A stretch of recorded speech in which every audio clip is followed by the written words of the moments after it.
Ahmedabad foreign post ઓફિસમાંથી 52 લાખનો hybrid ગાંજો પકડાયો. અમદાવાદની ફોરેન પોસ્ટ ઓફિસ ખાતે એસઓજી દ્વારા ચોક્કસ બાતમીના આધારે 52 લાખની કિંમતનો હાઇબ્રિડ ગાંજો ઝડપી પાડવામાં આવ્યો છે. આ ગાંજો યુકેથી આવેલા 5 પાર્સલોમાંથી મળી આવ્યો હતો, જેની જાણ કસ્ટમ વિભાગને કરીને એસઓજીએ તમામ પાર્સલો જપ્ત કર્યા હતા. તપાસમાં સામેલ આવ્યું છે કે આ ગાંજો મોકલનાર તરીકે પ્રકાશ પટેલ અને સુરતમાં તે રિસીવ કરનાર તરીકે રમેશ પટેલનું નામ ફરજી નીકળ્યું છે. નોંધનીય છે કે શિયાળામાં સમયમાં આ પ્રકારના હાઇબ્રિડ ગાંજાની માંગ સૌથી વધારે રહે છે. જો કે પાર્સલમાં ટ્રેકિંગ સિસ્ટમ હોવાથી પાર્સલ હોલ્ડ થતાં જ રિસીવરને તેના પકડાઈ જવાનો ખ્યાલ આવી જાય છે. એસઓજીએ હવે આંતરરાષ્ટ્રીય ડ્રગ્સ રેકેટના મૂળ સુધી પહોંચવા માટે વધુ તપાસ શરૂ કરી છે.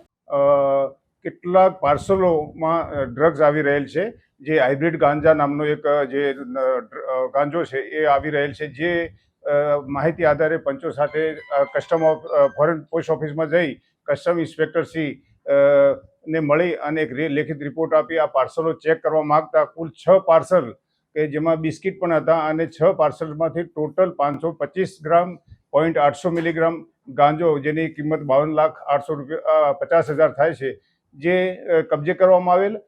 પાર્સલ ઉપર જોતા સેન્ડર તરીકે લંડનથી પ્રકાશ પટેલ નામ છે અને રિસીવર તરીકે સુરતનું એક એડ્રેસ મળેલ છે, જેનું નામ હતું રમેશ પટેલ, જે ફરજી નામ છે, પણ પાર્સલ ઉપર આ રીતના નામ મળેલા. એસઓજી દ્વારા પંચનામાની વિગતે આ જથ્થો કબજે કરી અને અજાણ્યા શખ્સો વિરુદ્ધમાં ગુનો દાખલ કરવામાં આવેલ છે. કે જે પાર્સલ મતલબ જે પાસ થતું હોય તો એક ટ્રેકિંગ સિસ્ટમના આધારે એ લોકોના પોતાને ખ્યાલ હોતો હોય છે કે અમારું પાર્સલ ક્યાં પહોંચ્યું છે.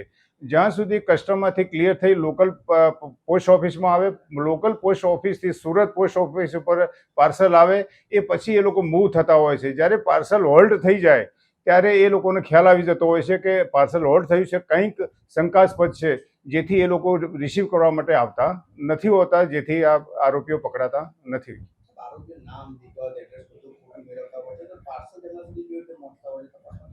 એકચ્યુઅલી સેન્ડર તરીકે ફોરેન કન્ટ્રી લંડનથી આ પાર્સલ મોકલવામાં આવેલ છે, જેથી તપાસમાં ખરેખર એમાં તકલીફ પડી રહેલ છે. જે રિસીવર તરીકે મેં આપને કહ્યું એમાં ખાલી રમેશ પટેલ અને સુરત, જે આધારે મતલબ કે આરોપીને ટ્રેસ કરવો ખૂબ મુશ્કેલ પડતી હોય.